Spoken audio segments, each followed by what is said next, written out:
ആദ്യമായിട്ടൊരു മൂവി ചെയ്യാനായിട്ടൊരു അവസരം കിട്ടിയപ്പം അത് എഴുതാനായിട്ട് ഗിരീഷേട്ടനെ കൊണ്ട് എഴുതിപ്പിച്ചാൽ കൊള്ളാമെന്ന് പറയും.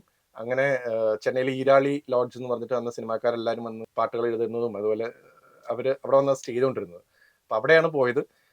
അപ്പൊ ഞാൻ ഈ പറഞ്ഞ പോലെ അദ്ദേഹം ഒരു കട്ടിലിൽ കിടക്കുന്നു, ഞാനിങ്ങനെ അവിടെ പോയി സൈഡിലേക്ക് നിൽക്കുന്നു. അന്ന് ചെറിയ കുട്ടിയാണല്ലോ.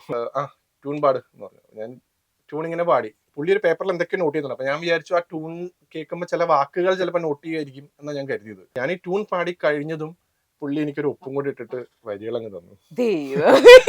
നമ്മളങ്ങ് ഞെട്ടിപ്പോയി. സീരിയസ്ലി ഞാൻ ഈ ട്യൂൺ ഇങ്ങനെ പാടിക്കൊണ്ടിരിക്കുമ്പോൾ ലൈവായിട്ട് അവിടെ എഴുതിക്കൊണ്ടിരിക്കുക, അല്ലാതെ ലൈവായിട്ട് വാക്കുകൾ എഴുതുകയോ വേർഡ്സ് സെലക്ട് ചെയ്ത് വെക്കുകയൊന്നുമല്ല പുള്ളി ചെയ്ത്.